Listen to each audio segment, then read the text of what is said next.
Assalamualaikum warahmatullahi wabarakatuh.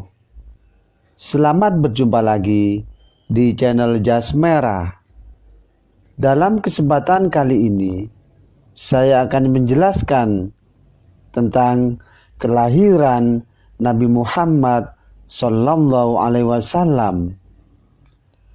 Bahwa dikala umat manusia dalam kegelapan dan kehilangan pegangan hidupnya, lahirlah ke dunia dari keluarga yang sederhana di kota Mekah.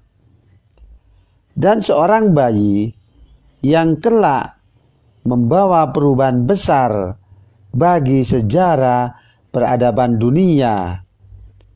Dan bayi itu adalah yatim. Bapaknya yang bernama Abdullah meninggal kurang lebih 7 bulan sebelum dia lahir. Kehadiran bayi itu disambut oleh kakeknya yang bernama Abdul Muthalib dengan penuh kasih sayang, serta bayi itu dibawanya ke kaki Ka'bah.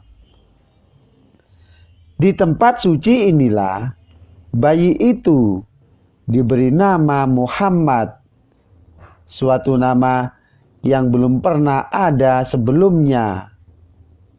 Menurut penanggalan para ahli, kelahiran Nabi Muhammad Sallallahu Alaihi Wasallam pada tanggal 12 Rabiul Awal tahun Gajah atau tanggal 20 April tahun 571 Masehi.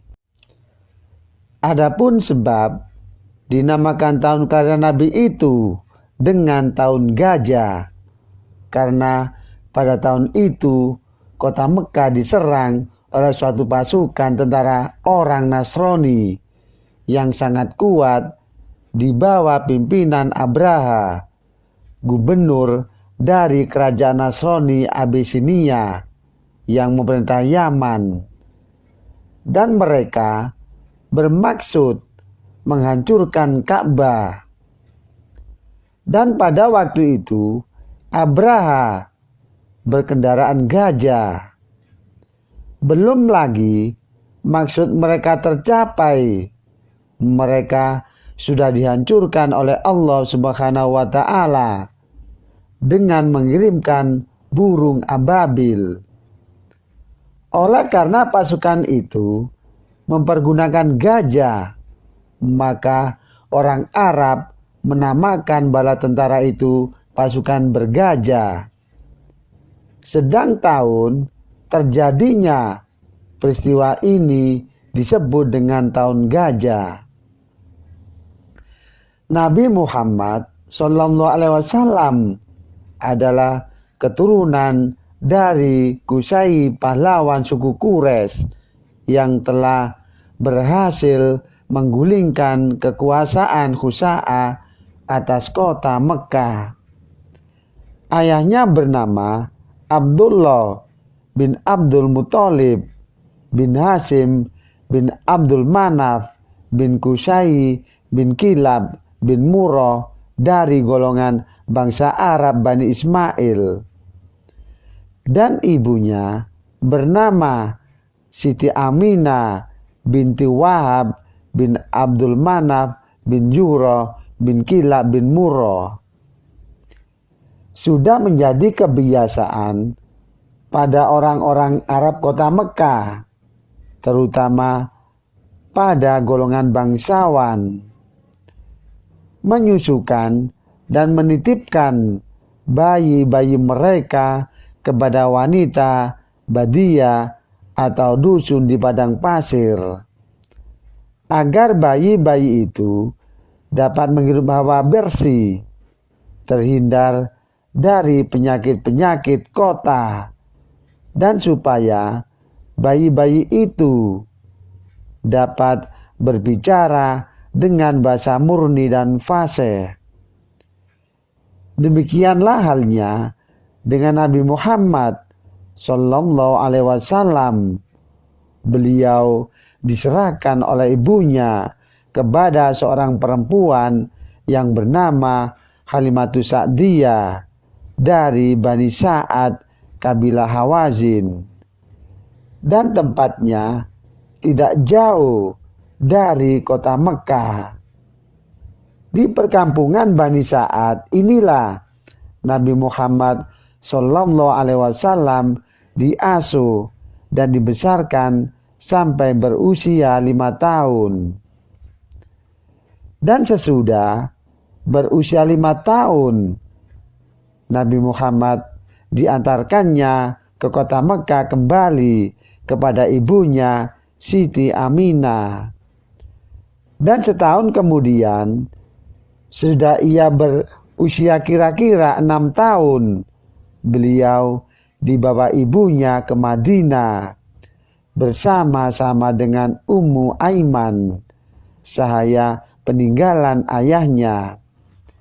Maksud membawa Nabi ke Madinah pertama untuk memperkenalkan dia kepada keluarga neneknya dari Bani Najjar, dan kedua untuk menziarahi makam ayahnya. Mereka tinggal di situ kira-kira 1 bulan, kemudian pulang. Pada suatu tempat, Abwa namanya, tiba-tiba Aminah jatuh sakit sehingga meninggal dan dimakamkan di situ, yakni di Abwa, nama sebuah desa yang terletak antara Madinah dan Juhfa, yakni kira-kira sejauh 23 mil di sebelah selatan kota Madinah. Betapa sedih hati Nabi Muhammad SAW, dari kecil tak mengenal ayahnya, kini harus pula berpisah dengan ibunya. Dan setelah selesai pemakaman ibunya, Nabi Muhammad segera meninggalkan kampung Abwa itu kembali ke kota Mekah dan tinggal bersama-sama dengan neneknya Abdul Muthalib yang sangat mencintainya.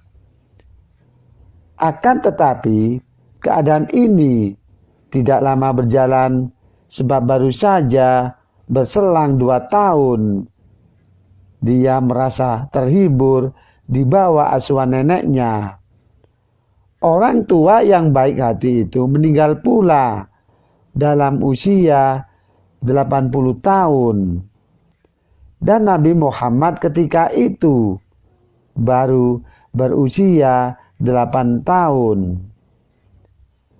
Sesuai wasiat Abdul Muthalib, maka Nabi Muhammad SAW diasuh oleh pamannya Abu Thalib. Kesungguhan dia mengasuh Nabi Muhammad serta kasih sayang yang dicurahkan kepada keponakannya ini tidaklah kurang dari apa yang diberikannya kepada anaknya sendiri.